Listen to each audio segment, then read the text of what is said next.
The wonderful characters of Arthur and D.W. come to life in the books and on the television screen from the great mind of Marc Brown. And characters go absolutely wild in the hands of author Judy Sierra. Join me on Books Alive as I sit down with Marc Brown and Judy Sierra, coming up next.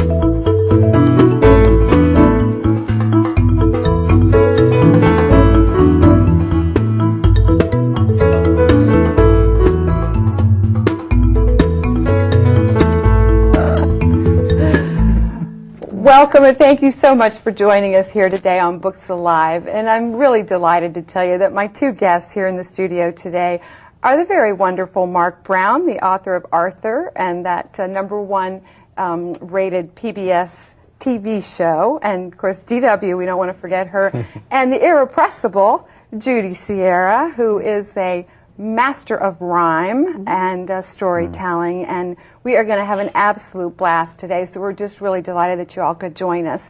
Now, we are about to have the National Book Festival here at the end of September. You guys are in town for that. That's right. And you've been out on the road, being wild, promoting this fabulous new book that you both did together, Born to Read. Where did this start? Did you get the idea for it, or...?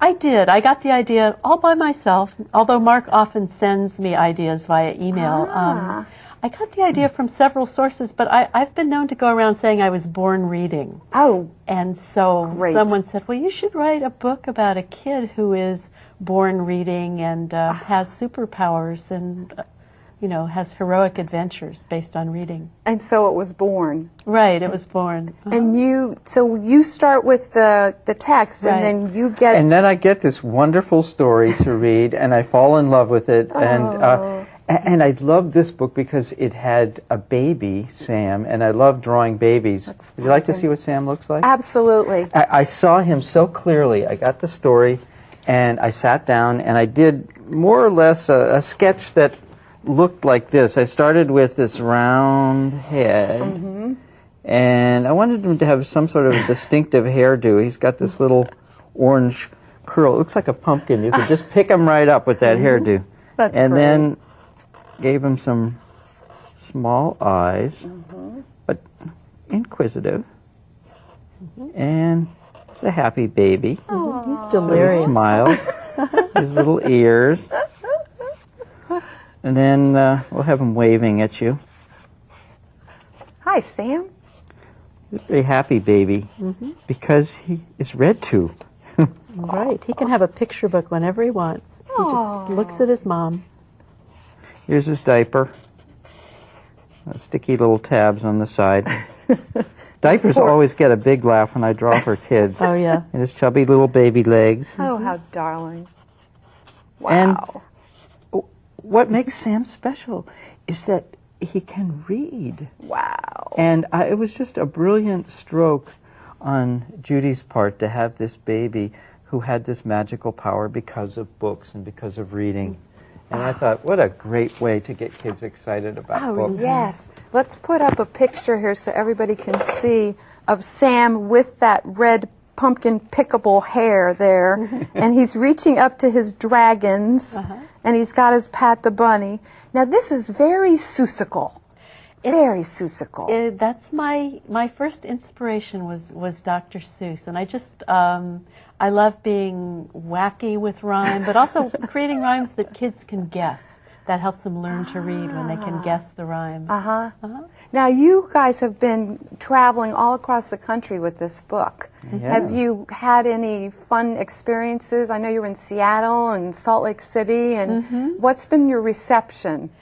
The reception has been that the kids, kids are reading so much nowadays, and we're going mostly to bookstores, that these kids are absolutely born to read. They put their hand up. I was born to read. When I say, were you born reading, the parents put their hand up. Oh. I think the most interesting person we've met was a young Sam in San Jose, California, who he was about 9, and he loved reading so much he asked his parents to ask Mark and I to suggest a career where he could do nothing but read.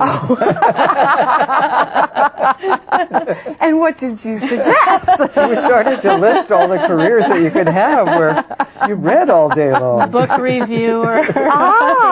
So you had some good answers for him. Oh, Yeah, that's we great. came up with the list. That's awesome. Now, we were talking about how reading is going to empower Sam. He's going to be able to do all kinds of incredible things because he can read.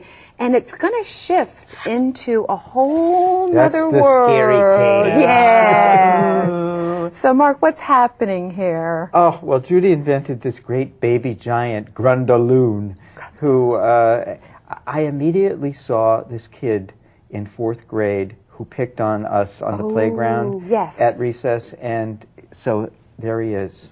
He looked exactly like that. I changed his outfit so people wouldn't identify him so easily. Oh, I see.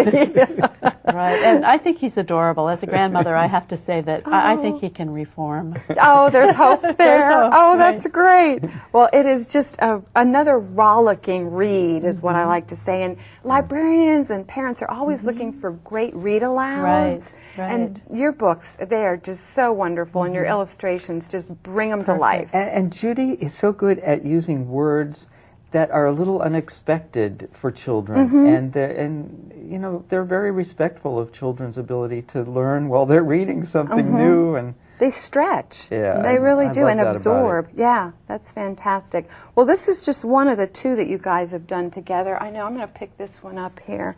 Oops, no, I picked up the same one. Oh, I know, I've got it in your pile. We'll come back to it later. What I'd like to do now, if we can, is talk about your career. Oh, dear. And how, yes. oh, we're a terrible downward slide here. How daunting. And you had Grandma Thora. I did. And she was so influential in your life. And she was a storyteller? She was a wonderful storyteller. You know, I don't remember that many books growing up in the house, but we had a great-grandmother, Grandma Thora's mother, and Grandma Thora, who would tell stories whenever we wanted them. And we loved Grandma Thora's spooky stories because she'd take out her false teeth and tell those. That's great. That's great. And you could understand every word still? Absolutely. Yeah? Yeah. Oh, how great. So then you grew up, was it a real creative kind of, you know, family and Not really. I found other children dull. Oh, no. And so, and I spent a lot of time by myself and kind of exercising my imagination. And I spent a lot of time with elderly people. And I found that, for me, drawing was a connection with them. It was like this power I had. I spent a lot of time with an invalid Aunt Emma, and she was bedridden because her legs were gone from diabetes. And Wow. she loved having these fantasy houses, and so I would draw her these fantasy how houses, great. and it was a wonderful relationship that we had, and I'd look forward to going and spending the weekends with them. And her husband worked for a paper company, so it was like my dream place. They had a whole room that was stacked with paper tablets. Oh, my gosh. Of all sizes and colors, and it was like, whoa! Yeah, talk about a door being open for you Right. and creativity. That's Yeah, amazing. They really encouraged that. You know, most people in the house did, or those who didn't stop me. And what about you, Judy? Were you living the same kind of life? Well, I never knew this story about Mark, but my dad, I grew up here in the D.C. area, and my dad worked for the government printing maps. And he would bring home pieces of paper that were cut off the edge of maps, piles of paper in an age when you could not go out and buy a ream of paper. And I would have stacks of paper on the floor, and I thought I had to fill them. Oh. And I did mostly drawing, Wow. but also writing and, you know, just having that. But I was an only child, so it was the same thing, that I was entertaining myself. And then I got into doing puppet shows for other children, but mostly to make money for myself. Oh, wow. So you giving- charged. Oh, absolutely. Oh, cool. Absolutely. Oh, wow. How old were you when you were doing that? 7. Oh, my goodness. 7. Oh, yeah. My mother would only let us charge safety pins. Oh, Really? Yes. What was she thinking? I'm telling you, it was a hard life. What was she doing with all those safety? I don't know. Check up on her. Yeah, right. Go home and look in the closet. One of the first punk rockers. Right. Her secret life. Now, your background, because of all the wonderful storytelling that you had as a child, you then brought that into your parenting and were telling stories to your son. I did. And that's where someone got born. Yes, I remember the night well. I had just lost my job. I had lost many jobs. Oh, no. Yeah, but You had they all just sort lost of your prepared job? me. Yeah, I was teaching in a gee. college and it closed. Oh, gosh. And I was tucking my son Tolan into bed, and he said, "Dad, will you tell me a bedtime story?" Uh-huh. And I said, "I don't really feel like telling you a story tonight. I'm a little depressed." And Oh. he said, "Oh, maybe it'll make you feel better, Dad." Oh, what a nice boy. And I said, "All right, what's the story about?" Mm-hmm. And he said, "How about a weird animal?" And I said, "Oh, all right."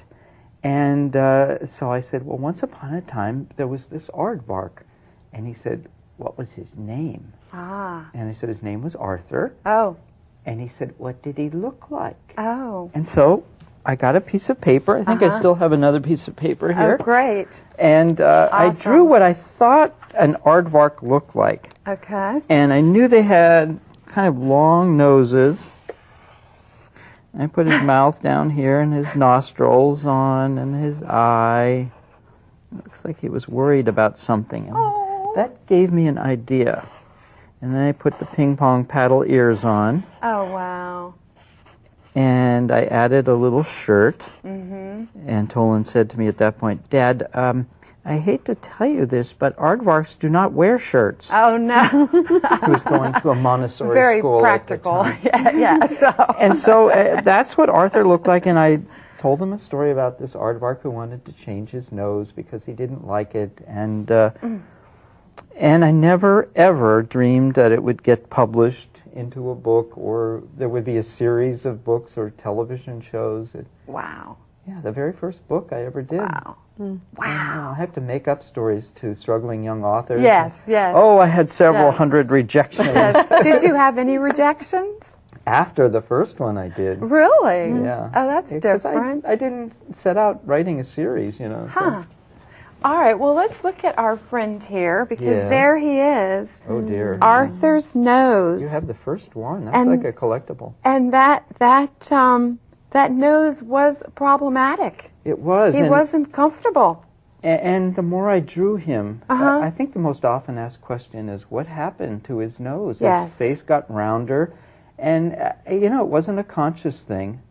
It's a lot like the Michael Jackson story. You know how his nose just got smaller and smaller and smaller? Yes. And we don't know why. Yes. There was no plastic surgery involved here. So that's what happened to Arthur. Okay, His he just nose- slowly evolved in that other direction. Okay, so it was no conscious thought. No. Okay. All right. Well, in this story, he's really not happy having a big nose. No. And he's not really comfortable with being who he is. Yeah. And you worked through that pretty well. I did. And that's kind of nice. Yeah, it's a way, I see my picture books actually as a way of me having a very inexpensive form of therapy. For yourself? Yeah, often these books are things I'm dealing with in my own life. Were you struggling with your identity? I probably was being fired so Oh, often, yeah, you know, that's constantly true, that's looking for true, work. that's What true. is it I have to change? There's some personality disorder here. Well, for children, did you, feel like this would be something they would relate to and you were kind of trying to give them? Absolutely. Okay. Yeah, you know, it's like, be happy with who you are. You know, Arthur at the end, he decides not to change his nose at all because he wouldn't be him without his nose. Right. And he's more than a nose. Yeah, Yeah, that's that's right. really cool. Now, you didn't leave him alone, though. You kept him struggling. Little did I know Arthur would reappear a few years later in a second grade talk I was giving. There was a little boy who ran into a door out in the hallway. I was talking to his teacher, and the door said girls' room. And there was a lot of screaming involved in the situation. There's a boy in the girls' room! And he ran out, and he went over to his coat and put his glasses on. And his teacher said he never took them off again. And so I thought, that's a great story. It is. And I started putting a story together. And not that far after that first incident, I was visiting a school, and I looked out, and there was this girl with these big pink rhinestone-studded frames, but no lenses, and they were much too big for her. Oh, that's great. And I said to the teacher, "What's up with the girl in the glasses?" And she said, "Oh, those are her movie star glasses." Oh, wow. And she wears them because she thinks they make her look beautiful, and they help her concentrate Oh, my. in class. Wow. And I thought, the girl has style Yes. and imagination. Yes. And so the two things came together. Someone who didn't want to wear their glasses and someone who wished they had how them. great. How great. Now, you kept going with the issues. I'm going to skip down here to this one because, of course, I think this must be a fan favorite. You know, these are the anxiety Underwear dreams. is big. Yeah, Let me rephrase that. I try to put it in almost every book. Do you get some undies in there? I never would have written this book had it not been for children telling me, you have to write a book about Arthur's underwear. Oh my It gosh. took me a few years, but Oh, well, Here he the is. whole thing about being embarrassed, Yeah, you know, I I know. think every child, every person has that fear of being embarrassed, just in some way. And I thought you took on the whole embarrassment thing really, really well. You know? I've been there. You've been there. You lived through it. You had your dreams. Yes. Oh, well, that's great. And again, another theme here with computer disaster. I mean, I think every child has done something, and they're like, should I tell or Yes. not to tell? That's you right. know, and with Arthur, it is of course that computer keyboard, I guess it was. But any reason why you decide to go high tech here with Arthur? I was dealing with becoming comfortable with computers myself at the time, and I thought it was a good subject matter in many ways, and the sort of the addiction to computer games and what kids will do to get there and make them think a little bit about that. No, but when Arthur happened on television, I really had to become very familiar with computers because there are hundreds of people all over the world making this show happen, and art will come to me and have to be approved, and bits of animation and sound when it's laid in, and all the editing. So there's so many steps, and that's how it happens. I had to learn, and So you're a lifelong learner. yes, sometimes reluctantly. Are you? Getting thrown in? Yeah. You know, I wanted to ask you a question. I was talking to you before we came on about the different jobs that you had along the way, and I loved that you were a chicken farmer Yes. and a truck driver. Yeah. And I wanted to know if any of those had prepared you. And I'm thinking with all the different things you did, it prepared you perfectly because you learned how to Yeah. adapt to anything. Well, I was a truck driver briefly because I didn't have a very good sense of direction. I got lost a lot. Deliveries didn't get there on time. And that was gone. I was a short order cook, Wow. but I couldn't figure out what the waitress wanted. Oh, no. Everything was in code. The one I remember shortly before my departure was catch a fish, hit it with rye, and put a pair of shoes on it. It's a tuna fish Where was sandwich this? on rye bread to go. Oh, gosh. It was in Erie, In Pennsylvania. Erie, Pennsylvania. Yeah. That's great. And then I raised the chickens, and they didn't lay enough eggs. Oh, wow. And then I was a television art director. Wow. My first and only assignment was to make more people watch the weather report.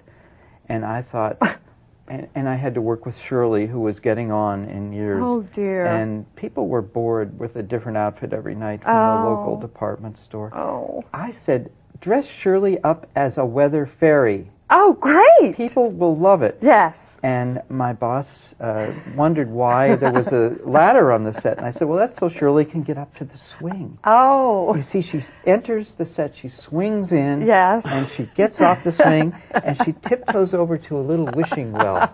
Did this happen? No, No. Unfortunately, it was never produced. But I thought, like it was weeks before I was at Network News in New York. Oh, right. Do the PBS The fast people track for know Mark. about this? Wait, you won a daytime Emmy. Well, lots of them. Lots of them. Yeah. And so do you go to Hollywood for an Emmy show when that happens? I've been at the Emmy shows. Have you? Yes, I have. It's very exciting. Uh-huh. You get to see all the other people worrying about whether they'll win and Oh, trying to wow. look happy when they don't. Oh, gee. Sometimes it's sincere. Okay. It's That very was really exciting. I fun. remember that first year when they called Arthur's name when the envelope got opened, and it was just an out of body experience. Wow. Wow, that's really great. So you had all those jobs along the way that you weren't really, doing something that maybe you were at your best. And you absolutely triumphed and had this incredible success in so many different ways because you just kept going. I do persevere. Excellent. Yes, I think that's important, not to give up. Yeah. When it's something you really want to do. Uh-huh. And I watched my dad go to work on the railroad when I was little, and he didn't like his job. Oh. And I thought, I want a job that I really like. Yes, yes. So Yeah. finally I figured it out. Now, we cannot walk away from this without talking about the young lady in your life. Oh, Here, yeah. let me grab this one here. Oh, I've got DW, go to your room. This is the most empowered female in children's literature today. Well, I grew up in sort of a matriarchal society with my great-grandmother, my grandmother, my mother, right. and three younger sisters. Wow. And I kind of combined all three of my sisters to make DW. Oh, that's great. She's triply lethal. And why the name?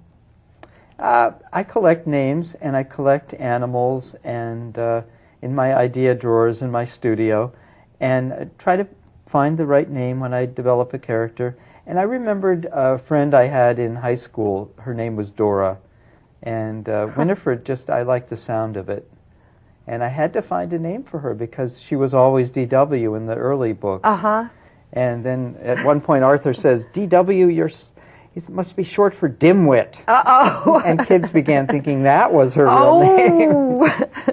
So you had to get it in there. So yeah. I finally revealed it in Arthur's Chicken Pox. Ah, yes. That's right. I like the one where she is getting her library card, and it takes her so long to write the name. And she says, why didn't you name me A? So that was really great. Well, you must have fun unleashing her. I do. She is the most fun character to write for, to put words in her mouth, because she's always setting Arthur up. Yeah. He's like or Arthur's always setting her up, really, for her funny lines. Yeah, and he's so kind. Yeah, most of the time. Most of the time, yeah. Now, you decided to do something a little bit more serious with your writing. And I didn't decide, but my wife, Lori, who's the smartest one in the family, she has, she studied to be a psychologist, and she worked for many years at Harvard with Howard Gardner and studying children and media. And, we saw a need for various books. Dinosaur's Divorce, it's probably one of my best-selling books. And Lori just has such a good way of taking difficult subjects and distilling them down to the basics and giving them to families in ways that they can personalize them. And the dinosaurs just kind of take one step back from humans, so it's a little more comfortable to get in there and talk about these things.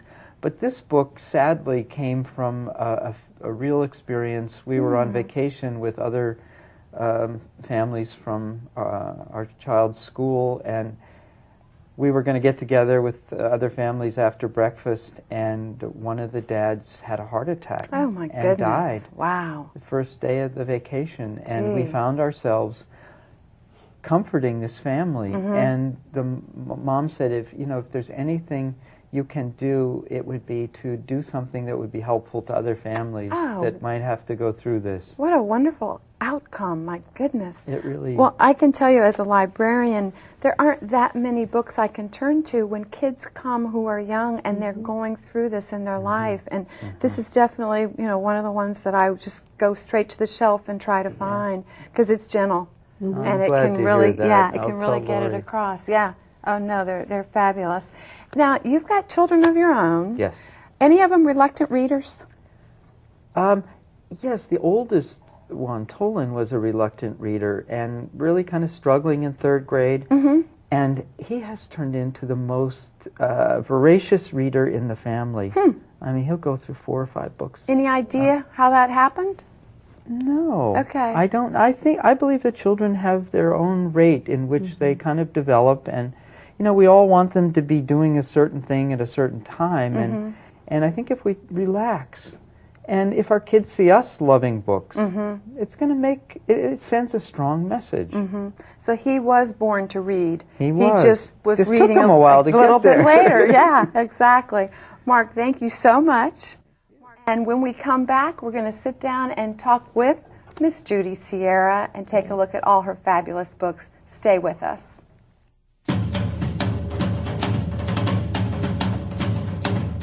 You taught him how to hit a baseball, how to hit a receiver, the strike zone, a 9-iron, the net. Even taught him how to hit the open man. But how much time have you spent teaching him what not to hit?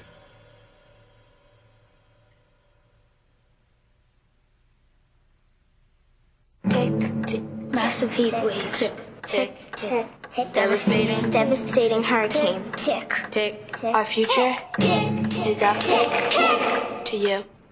Tick. And we're back with Judy Sierra and Marc Brown, and we're going to have a chance to take a look at the fantastic books of Judy Sierra. They are my favorite read-alouds because you've got so much energy and humor, and what a gift you have for rhyme. It's just amazing. Thank you. Thanks. But you began as you're a huge storyteller. I mean... Well, I started out as a children's librarian in a public library, and my assignment was to go out to every classroom in the county, in Sonoma County, California, and convince the kids to come to the library. Wow. And what they loved best of all was to hear stories. So I told stories and said the library is full of stories, but it was like a boot camp for storytelling. That's how I started out. Yeah. Boot camp. Oh, that's great. Yeah. So it was all ages? From K to 6. Oh, wow. And I used to say that I could pick the right story for a certain grade and a certain semester that would grab them all as they worked their way up the developmental. Yeah. The 5th graders would be a pretty tough audience. Scary. Though. Yeah. Scary stories. Yeah. Really scary stories. Oh, yeah. okay. Yeah. Good insight. Very nice. Now, as a child, I read that you, at the age of 2, went to the doctor and recited poetry. Is this true? I did, and it was something by Robert Louis Stevenson was all that my mom remembered. But I recently met, on this tour, I met a 2-year-old in Seattle who could recite poems from my book, Monster Goose. Oh, how fabulous. I think are highly inappropriate for a 2-year-old. Oh, my. But she could do it. She could barely talk, and she could recite them. So, it was just a matter of my parents starting to read to me as soon as I could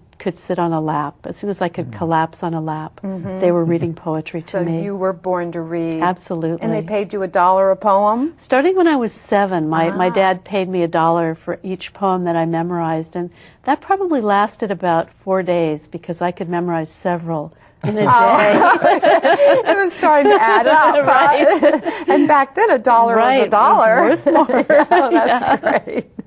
Now, as you continued on, you went into puppetry and storytelling. Right. And you did you go back to school for the folklore and mythology? I did, and it was after I had been a librarian and a storyteller. I was so just mystified by children's responses to folklore as opposed to books that were author created. That just the simplest folk tale that you would think it wouldn't keep a child's attention, they would become mesmerized. They would remember it. They would go home and tell it. And so I wanted to learn more about folklore and folk tales. So I went to UCLA for the doctoral program. So you've got a PhD. I do. Wow. I do. I try That's to hide cool. it, but I So you're actually also do. a lifelong It comes learner. out. Right. If we dig deep. Right. All right. Can you guess my name? Wow. Yeah. All right. So you liked the tales that are like a Cinderella from all kinds of countries, or Right. There are certain plot types that have variance in many different cultures, and the details are quite similar from one to another. And so I put together in this book groups of 3 stories, like Can You Guess My Name? 3 stories like Rumpelstiltskin. I'll huff and I'll puff and I'll blow your house down. 3 stories like The 3 Pigs. And the most wonderful thing, I think, for children about this is that we still don't know why this happened. We still don't know why these stories are similar. I think as we know more and more about the way human beings came out of Africa and migrated throughout the world, it will come to some kind of conclusion. But here's something that kids can still explore. wow. So it's a little bit of a mystery. Yeah, definitely. That's definitely. cool. Now I've read that you like the stories, and because of the sort of hope that they give kids about some of the Exactly. big questions in their lives. Oh, there's a story in Can You Guess My Name that I told at a school, and I was in Monterey, California, and it's actually a Korean story like The Frog Prince, and it's about a family that has a baby who's a frog, a little boy, and he feels great about himself, but his parents keep telling him, "You're only a toad, you can't find a wife," and of course he does find a wife and eventually loses his toad skin. But when I finished telling the story and finished talking to these kids, this little boy came up to me and said, "Where's that story?" And so I gave him the book, and he said, "What page is it on?" So, you know, it's this hope for when I grow up, I can throw aside the things that people might be telling me at home. Many parents are cruel and say cruel things to children, and the hope of this is sort of like the grandparents' version of life. You know, I like to think of it as that. Yes, that you are full of wonder, you little person. Right, you. exactly. Yes. Well, I remember reading it when I was, trying to research for today about how it helps kids know that when they go out into the world, I guess that would be Little Red Riding Hood, you're going to be safe. You can take care of yourself, and you can find the right person to marry, Exactly. and everything's going to work out. Right, you're going to find your treasure. Yeah, that's wonderful. I had never really thought of the themes that way. Right. Most adults don't get it. Kids get it right away. They could do an analysis of a folktale that would, put Bruno Bettelheim in second place. But parents, we lose our feeling for what they mean. And, they're all about. Kids want to know. They want to know in a way you'll always be safe, but they also want to know life is full of adventures. Yes. They want to have something wonderful and new in their lives, and folktales and fairy tales tell them that. You just mentioned Bruno Bettelheim, and I'm going to tell you right up front that I have seen his name a million times and do not know who he is and what he has given to us. Can you give me a sense of that? Well, he's a controversial character, I'll say that up front, but he was a psychologist, and he ran a school at University of Chicago, and at this school, this elementary school, he told the children folk tales and fairy tales, and he put his findings and experience into a book called The Uses of Enchantment. And it came out at a wonderful time in 1976 when teachers and librarians were banning fairy tales. Too scary, too sexist, too frightening. And so this book, in this book, he said, children need fairy tales. In fact, that was its title in German, Children Need Fairy Tales. And so at that point, parents started saying, oh, it's okay for kids to hear about the big bad wolf and the evil stepmother. It's all right. So he was a best-selling book. How fabulous. Thank you so much. Welcome. Now, you kept going with that theme of repeating the tales. And this fabulous book that the 2-year-old could quote from, Monster Goose. Monster Goose. Yes. Right. And that's me on the cover with my reading glasses and my laptop computer. Nice. Right. Yes. I liked the opening poem here. Can you recite it by heart? Right. Well, I should tell the original first. The original, and this doesn't rhyme, although it must have rhymed in Old English. Old Mother Goose, when she wanted to wander, would fly on the back of a very large gander. Would fly through the air. Through the air on a very large gander. So my, and this may have been the first poem I wrote. Old Mother Goose, when conditions did suit her, pecked out these rhymes on her laptop computer. They're all just way fun. They're hilarious. I enjoyed them. Oh, here's Humpty Dumpty. Can you do that one? I can. Humpty Dumpty swam in the sea. Humpty's sunscreen was SPF 3. Because he was so lightly oiled, dear Humpty ended up hard-boiled. But when I was a kid, I used to entertain other children with parodies. And so I love to parody, retail and parody. Oh, that's great.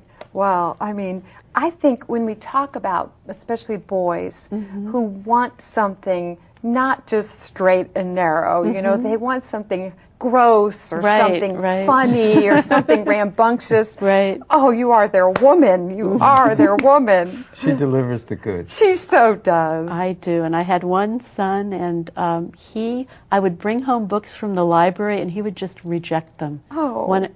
Something more exciting. And so, you know, I do try to write with boys in mind.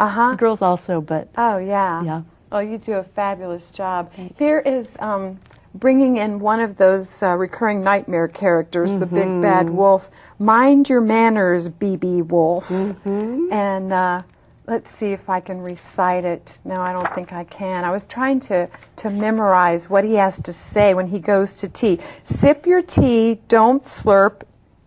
And never slurp. And never slurp. Say excuse me if you burp. Right. Yes. Just there we go. The real basics. Yes. What a guy. Right. But he really is going for the cookies, right? He's going for the cookies, and you know, he's retired now. He lives at the Villain Village Retirement Center, and he does want people to like him. He wants a second chance. And so he's trying to behave himself at the library. There is temptation, however. Oh, he runs into some edibles. Yes. Who are children's book characters. Yes. Yeah. Oh, the poor guy. Well, I looked at this and I had fun going around the page and trying to recognize, you know, who was who here. Right. And this is an example of, I didn't choose these characters. This is what illustrators get to do, is to throw in their favorites. I would say, like on this page must include the gingerbread boy, big bad wolf, and the three pigs. And then the illustrator, Jim Siebold, put in his favorites, including the little engine that could is there. and Elmer. Elmer got to get in there. That was public great. Domain. Right. But you know, I noticed in the library picture that they had a section that said Aardvark Art. Oh. Yes. And that was not my idea. That came from A thing, and I don't know that I'll be able to find it, but our readers can check the book out of the library and look for that. Aardvark Art is right over there on that first bookcase. So, wonder what they could be talking about. And that would take up a whole bookcase. Yes, it just about does at our library. Yes, it does. That man needs to not stop. Now, I have to say, when this came out, I just laughed till I cried. And this is pretty much there was an old lady who swallowed a fly. Right. But it is disgusting, revolting. You had way too much fun with this. Right. And so did the illustrators, the New York cartoonist Ed Koren. And How did you get him to illustrate that book? It was Janet. Oh, it's a It was brilliant connect. I just thought that was Yeah. brilliant pairing. Yeah, I mean, people ask me, people who want to write children's books, they say, do I have to find the illustrator? Yeah. A lot of the joy for me is being surprised, like who would have thought that Marc Brown would ever have illustrated, you know, one of my books? Yes. He's busy, you know, Yes. he's not looking for a book to He's illustrate. doing Arthur and D.W., right? I was Right. just waiting for someone to ask. But I thought the words and pictures, it's one of those brilliant pairings where it just works so well. You can't imagine anyone else doing it. Right. Absolutely. And the flies are just, they have such personalities. You don't want them to be eaten in this pie. No, Yeah. don't do it. And they picked up their forks and they circled the room, the pie full of flies, lifted off with a boom. Yeah, so much fun. Any little guy would love it. And then there was the slime. Super slime. The secret science project that, almost ate the school. This is one of my many books that start with a title. They just start with a title, and then I go to okay. the bookstore, look at all the science fair books, and find out if there is one that really has the potential to eat the school. Oh. And then I can start writing once I've found that. Oh, that's fantastic. Oh, this was so much fun. And I thought of every child who gets that assignment to do a science project and it's just like, everybody else knows what they're doing. I don't know what I'm going to do. Right. And then the fun begins because the slime is going to eat everybody in the family and the third grade teacher. That's a wonderful piece of art where the slime it is. eats the third grade teacher. Yes. Oh, and there goes every the dad. child's dream. There it is. Every child's dream.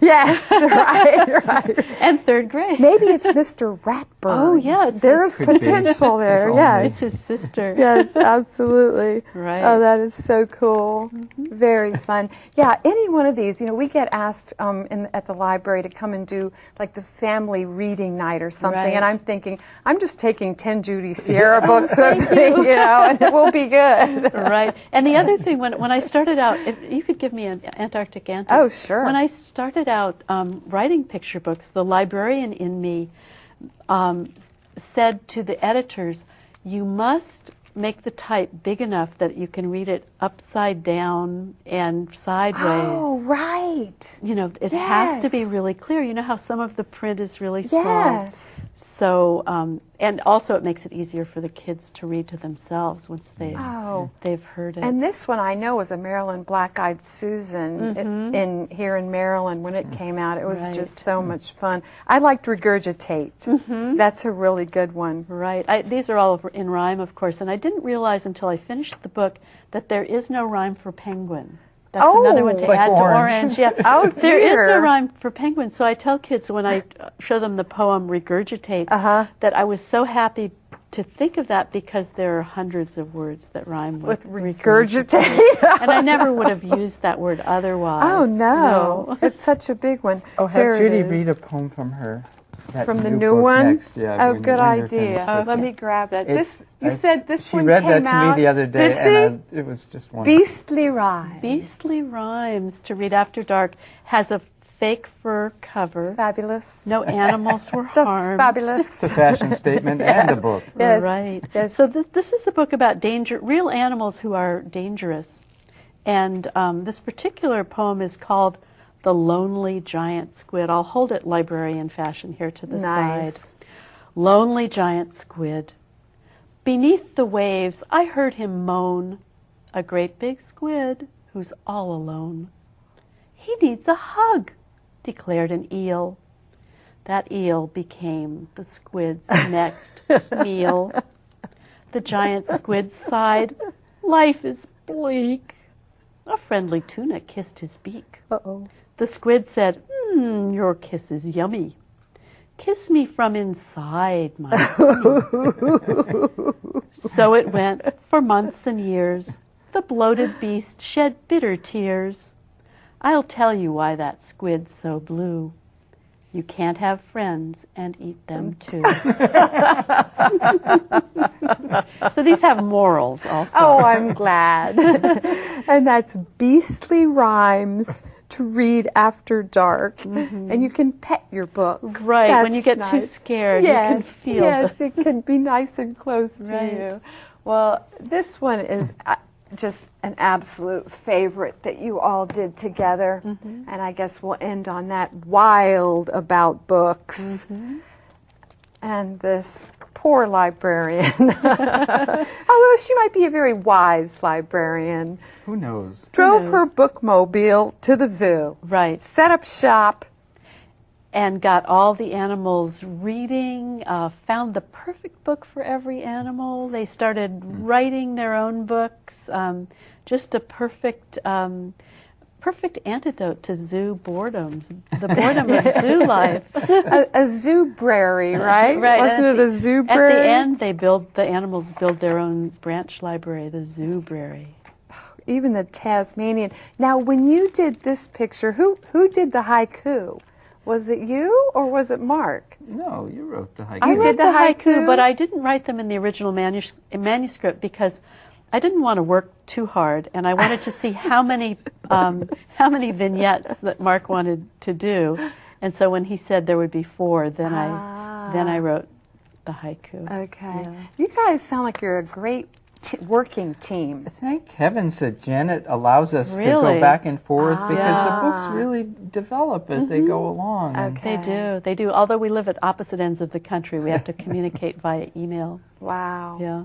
Well, between the two of you, I think there are probably 10 books for every child in the world to absolutely adore. With the rollickingness of yours, which just has so much wonderful energy, and the humor and heart of yours, and the fabulous illustrations. And having you all come into the studio today has just been an absolute joy. And thank you so much for coming, and thank you so much for the books. Yeah, They're thank just you. real gifts to us all. So I hope you've enjoyed being with us today, and as always, come see us at the library.